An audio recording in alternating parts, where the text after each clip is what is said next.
ready for this? Oh. Like it like that. Hey yo, listen. Drop it low to the flow. Oh. Like it like that. Yeah. Oh. Are you ready for this? All right, so everyone wanted a deep dive into Zambia's economic performance, and we heard you. Pickle up. Yeah, it's been a wild ride, hasn't it? Oh, it has. It's a fascinating case study, really. I mean, you know that roller coaster everyone's been talking about? Right. We've got the source right here, Zambia's economic performance.txt, ready to break it all down. Zambia's story is a great example, of the challenges and opportunities for countries like this, resource-dependent nations Yeah. in a globalized world. Absolutely. Yeah. So let's set the scene first. Okay. We're looking at Zambia between 2016 and 2021, Okay. a period marked by, some serious economic turbulence. Yeah. Imagine this. Zambia's economy is so reliant on copper. Yeah. It's like a powerful engine driving everything forward. Yeah. But then the engine starts to sputter. Yeah. And that's exactly what That's happened right. when copper prices plummeted. Oh, yeah. Not once, but twice. Not once, but twice. First between 2016 and 2017. Yeah. And then again in 2024, dropping from $10,000 per ton to $8,500. And that's a problem when copper makes up 70% of your exports. Ah. It's like 70% of your household income just vanishes. Poof, gone. Just like that. Yeah, so not good. But, the source mentions an average GDP growth of around 3.5% during those years. Right. That doesn't sound too terrible on the surface, does it? Well, averages can be deceiving. Yeah. It wasn't smooth, steady growth. Right. Think of it like a wild roller coaster ride Okay. with sharp plunges and brief climbs. Right. Yeah, so that 3.5% figure masks a period of intense volatility. So white-knuckling it through economic turbulence. Basically, yes. This source also mentions fiscal mismanagement. What exactly does that mean? Right, so fiscal mismanagement, in simple terms, Yeah. means the government wasn't handling its finances responsibly. Okay. Think of it like overspending on your credit card and then struggling to make the minimum payments. Oof. Yeah, I've been there. When copper prices were high, there was a lot of revenue, Right. but it wasn't always spent wisely. Yeah, setting the stage for trouble down the line. So we've got this volatile copper market, a government maybe not making the best financial choices. Mm-hmm. Anything else contributing to this economic turmoil? Well, remember, Zambia isn't operating in a vacuum. Right. Global factors are at play. Yeah. China, for example, is a major consumer of copper. Huge. When their economy slows down, demand drops. Right. And that sends ripples all the way to Zambia. So Zambia's fate is tied to this global economic tug of war. Mm-hmm. So how did all of this actually impact people on the ground? Right. The source mentions a debt crisis. Yes. But that sounds pretty abstract to me. It's far from abstract. Imagine your household debt suddenly doubling. Oh, gosh. That's essentially what happened to Zambia. Okay. Their debt-to-GDP ratio, Mm-hmm. which measures a country's debt compared to its economic output, Yeah. skyrocketed from 40% in 2016 Wow. to a staggering 120% by 2021. That's a massive jump. It is. And I'm guessing that's where the debt crisis comes in. What does it actually mean for a country to be in a debt crisis? Okay, so think of it like this. You've borrowed a lot of money, Yeah. promising to pay it back with interest, Mm-hmm. but now because of those copper price drops and maybe some not-so-great spending decisions, Yeah. you can't make those payments. Yikes. So what happens then? Does the country just ignore the debt? Well, they can try, but it's not that simple. All right. In 2020, Zambia actually defaulted on its sovereign debt. Okay. That means they couldn't meet their financial obligations to international lenders. So maybe not like ignoring a credit card bill. Right. But definitely not good. No. What are the consequences of something like that? It triggers a whole cascade of negative consequences. Right. Investors lose confidence. Yeah. They become reluctant to lend more money. It becomes much harder to attract foreign investment. And even basic things like importing essential goods Right. become more difficult and expensive. It's like a financial black mark Yeah. that can take years to overcome. So we're talking about a real economic downward spiral. Mm-hmm. Sounds like Zambia was in a pretty dire situation by 2021. Yeah, it was. But the source hints at some glimmers of hope starting to emerge around this time. There are a few key developments that shifted the trajectory. Okay. One, with Zambia securing a $1.3 billion extended credit facility from the International Monetary Fund, or IMF, in 2022. The IMF, I've heard that name before, but can you remind me what exactly is the IMF? Sure, think of the IMF as a global financial institution that acts like a lender of last resort for countries facing economic difficulties. Okay. They provide loans and guidance, but often with strict conditions attached, Okay. aimed at helping countries get their finances back on track. So a bit like a financial lifeline, Yeah, but with some strings attached. exactly. What kind of strings are we talking about here? The IMF typically requires countries to implement economic reforms, such as reducing government spending, increasing tax revenue, or making structural changes to their economies. Right. These reforms can be tough. But they're designed to address the root causes of the crisis I see. and pave the way for sustainable growth. So it's not just a handout. Right. It's a partnership with the goal of long-term stability. Precisely. What impact did this IMF program have on Zambia? It certainly played a crucial role. Okay. Alongside the IMF program, Zambia also managed to strike a $6.3 billion debt deal with official creditors under the G20 Common Framework. Okay. This framework was specifically designed to help countries like Zambia restructure their debt in a coordinated way. Okay. Debt restructuring. That sounds complicated. Can you unpack that a bit for us? It's a complex process, but essentially it involves renegotiating the terms of existing loans. Okay. This could mean extending repayment periods, reducing interest rates, or even writing off a portion of the debt. Wow. The goal is to make the debt more manageable and prevent a full-blown economic collapse. So it's like a financial intervention bringing everyone to the table to find a solution that prevents things from spiraling further out of control. Exactly. Did this debt deal with official creditors help to alleviate some of the pressure on Zambia's economy? It was a significant step in the right direction, Okay. but there's a catch. Uh-oh. While the deal with official creditors, like governments and multilateral institutions, was a major win, negotiations with private creditors are still ongoing. Oh. And that's where things get even trickier. Oh, why is that? Who are these private creditors? Okay, so private creditors include things like commercial banks and investment funds. Okay. They often have different motivations and risk appetites compared to official creditors, Right. and they can be harder to bring to the negotiating table. So it's like trying to herd cats, Basically, yes. each with their own agenda. Is there a particular reason why these negotiations with private creditors are dragging on? One major player in these negotiations is China, Okay. which holds a significant portion of Zambia's debt. Right. China's approach to lending and debt restructuring is often different from Western creditors, Gotcha. which can add another layer of complexity to the whole process. So even with the IMF program and the deal with official creditors, Zambia is still walking a tightrope. Exactly, and it's worth noting that debt restructuring, even when successful, isn't a magic bullet. Right. It can provide breathing room and a chance to rebuild, but it also comes with potential downsides. Interesting. What kind of downsides are we talking about? One potential downside is that it can damage a country's creditworthiness, Okay. making it more difficult and expensive to borrow money in the future. It can also signal to investors that a country is risky, Gotcha. potentially deterring future investment. So it's a delicate balancing act trying to address the immediate crisis while also preserving long-term economic stability. Precisely. It requires careful planning, strategic negotiation, and a bit of luck. It sounds like Zambia's economic situation is far from simple. You could say that? We've got this complex interplay of global forces, domestic challenges, and delicate financial maneuvering. You've summed it up perfectly, but even amidst these difficulties, Zambia started to show signs of recovery, with certain sectors emerging as potential drivers of growth. All right, I'm definitely intrigued. Let's dive into that glimmer of hope, shall we? Okay. The source mentions a gradual recovery taking shape after 2021. Right. Where do we even begin to unpack that? Well, several factors contributed to this positive shift. Okay. Firstly, there was the global post-COVID rebound. Yeah. Many economies experienced a bounce back after the initial shock of the pandemic, and Zambia benefited from this upswing.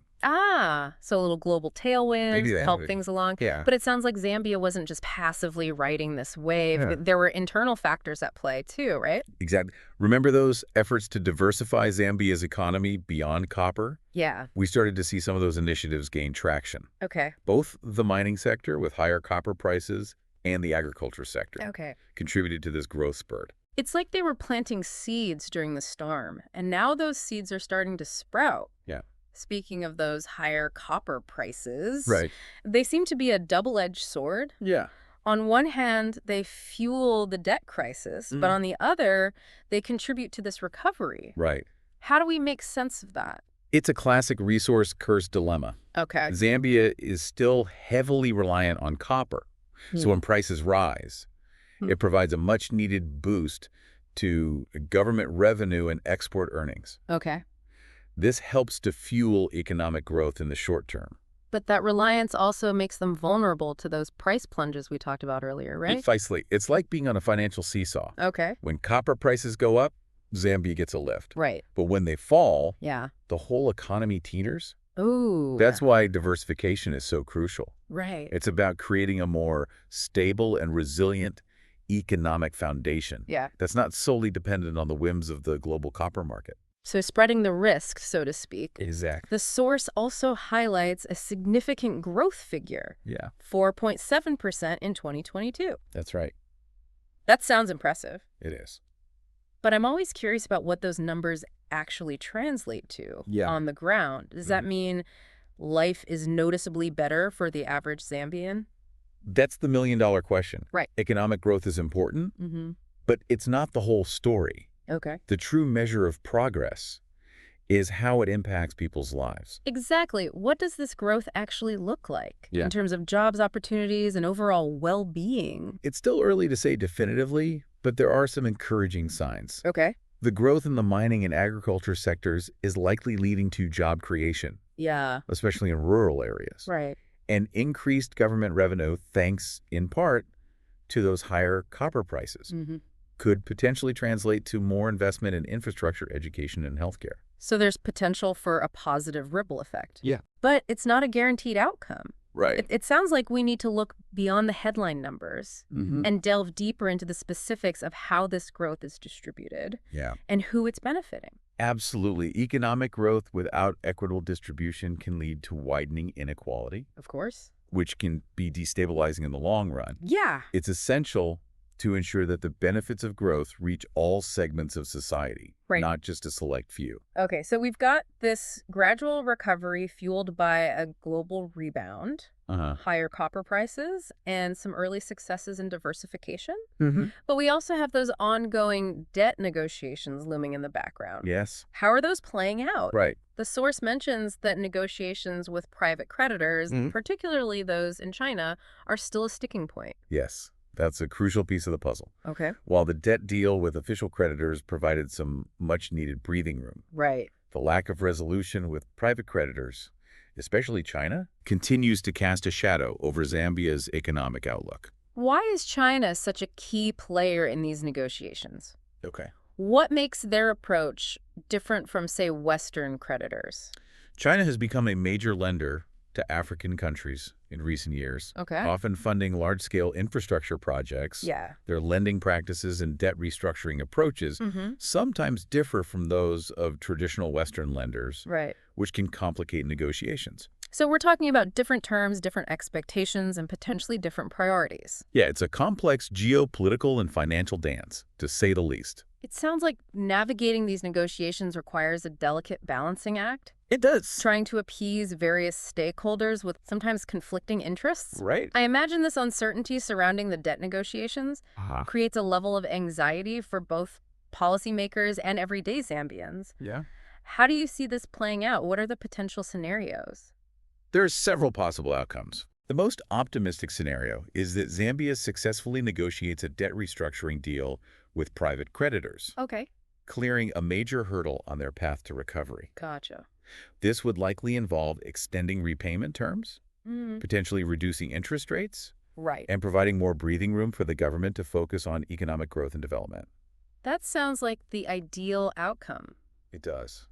What are the alternative scenarios if these negotiations don't go as smoothly? Well, if negotiations stall or break down, Yeah. it could have serious repercussions. Okay. Zambia might be forced to implement even stricter austerity measures, Yeah. cutting spending on essential services like healthcare and education. Oh, gosh. This could potentially lead to social unrest and further damage the country's economic prospects. So the stakes are high. They are. It's not just about balancing budgets, it's about the well-being of millions of people. Exactly. It sounds like the outcome of these debt negotiations could have a ripple effect throughout Zambia's society. Absolutely. The decisions made in these negotiating rooms Yeah. have real-world consequences for ordinary Zambians, Right. affecting everything from job opportunities to access to basic services. So we're watching this delicate dance unfold. Yes. Hoping for a positive resolution that paves the way for a brighter future. But even amidst this uncertainty, there's this underlying theme of Zambia striving to break free from this dependence on copper. Right. It's like they're trying to rewrite their economic destiny. That's a powerful way to put it. And that's where we see some truly fascinating developments taking shape. Okay. Zambia isn't just passively waiting for things to get better. They're actively pursuing new avenues for growth and diversification. Okay, I'm hooked. So we've talked about the roller coaster, the debt challenges and glimmers of hope. Right. But this push to diversify, Yeah. to move beyond copper and build a more resilient future. That's right. I mean, what's the strategy here? It's like building a new engine while the old one is still sputtering, you know? Yeah. You can't just switch it off overnight, but you can start laying the groundwork for a more balanced system.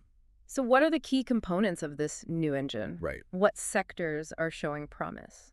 Agriculture is a major focus. Okay. Zambia has vast tracts of fertile land Right. and a favorable climate, Yeah. making it ripe for agricultural expansion. Okay. They're already making strides in crops like soybeans and maize, Yeah. with the potential to become a breadbasket for the region. That makes sense. But turning potential into reality often comes with challenges, right? Of course. What are some of the hurdles they're facing in developing this thriving agricultural sector? One challenge is access to financing. Okay. Many small-scale farmers struggle to secure loans for equipment, seeds, and fertilizer. Right. Then there's infrastructure, things like roads and storage facilities, which are crucial for getting produce to markets efficiently. So it's not just about planting crops. Right. It's about building a whole ecosystem Exactly. to support this modern agricultural industry. Yeah. What about those renewable energy efforts we touched on earlier? Okay, yeah. How does that factor into this diversification strategy? Remember those energy deficits Yeah. caused by droughts impacting hydropower? Yes. Well, solar power offers a more reliable and sustainable alternative. Right. Zambia is making significant investments in solar projects aiming to reduce reliance on hydropower and create a more resilient energy grid. So it's like they're harnessing the power of the sun to power their economy. That's a good way to put it. I'm sensing a theme here, using Zambia's natural resources, both land and sunshine, Yeah, to build a more sustainable future. exactly. What other sectors are they exploring? Well, tourism has immense potential. Okay. Zambia boasts breathtaking natural beauty from the iconic Victoria Falls to vast national parks, Yeah. teeming with wildlife. Right. Developing a thriving ecotourism industry could generate significant revenue and create jobs, especially in rural communities. I can picture the stunning images of Victoria Falls drawing visitors from all over the world. Yeah, but I imagine there are challenges in developing a sustainable tourism industry, especially in a country facing economic constraints. Right. What needs to be done to Yeah. unlock that potential? Investment in infrastructure is key. Okay. Things like better roads, airports, and accommodations Yeah. are crucial for attracting tourists and ensuring a positive experience. Right. They also need to focus on marketing and promoting Zambia as a premier ecotourism destination, highlighting its unique cultural heritage and natural wonders. So it's about crafting a compelling narrative, building the infrastructure to support it, Yeah. and then showcasing it to the world. Yeah, exactly. It sounds like a long-term strategy that requires a coordinated effort. It does. And let's not forget about manufacturing. Right. Zambia can move beyond just exporting raw materials like copper and start adding value by developing processing and manufacturing capabilities. Yeah. Think copper wire cables or even electronics components. Right. It's like taking that raw potential. And transforming it into something more valuable, creating jobs and boosting local industries in the process. What are the key ingredients for success in this area? One crucial factor is attracting foreign investment and expertise. Okay. They need to create a favorable business environment that encourages companies to set up shop in Zambia. Right.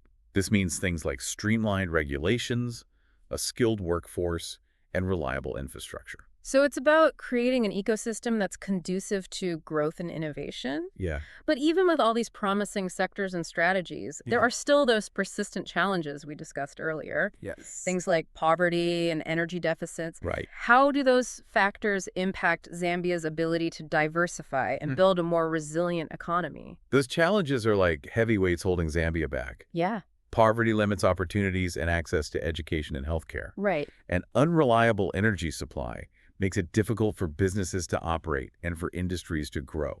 It's a reminder that economic progress isn't just about numbers and sectors. It's about people and their ability to thrive. Exactly. So even with these efforts to diversify, Zambia is still facing an uphill battle. It's a long and winding road. Yeah. But they're taking steps in the right direction. Okay. The key is to maintain momentum, address those underlying challenges, and create a more inclusive and sustainable model for growth. Earlier, we talked about comparisons with other African countries. Yeah. The source notes that Zambia may be doing better than some, but it's not a competition. Right. What's the takeaway from those comparisons? It's about perspective Okay. and recognizing that each country has its own unique journey. Right. Zambia might face different challenges than a country like Zimbabwe, which is grappling with hyperinflation, Yeah. or South Sudan, Right. which is heavily reliant on oil. So it's not about comparing apples and oranges, Exactly. but about understanding the specific context of each country's economic situation. What makes Zambia's story unique, and what lessons can be learned from their experiences? Zambia's journey highlights the complexities of navigating a resource-dependent economy. Yeah. In a rapidly changing world, it underscores the importance of diversification, Right. the need for strategic investments in key sectors, and the critical role of good governance and responsible financial management. It's a story of resilience, adaptation, and the pursuit of a more prosperous future. We've covered a lot of ground in this deep dive. We have. From copper price plunges and debt crises to glimmers of hope and the challenges ahead, it's been quite a ride. It has. It's a reminder that economics isn't just about abstract numbers and graphs. It's about people, their livelihoods, and the choices countries make to shape their destinies. Couldn't have said it better myself. A huge thank you to you, our expert, for guiding us through this complex landscape. My pleasure. And to you, our listener, thank you for joining us on this deep dive into Zambia's economic journey. We've explored the highs and lows, the challenges, opportunities, and the ongoing quest for economic independence. The story isn't over yet. What does the future hold for Zambia? We'll leave you with that question to ponder. Keep exploring, stay curious, and remember, every economy has a story to tell. Are you ready for this? Oh, Like it like that. Hey yo, listen. drop it low to the flow.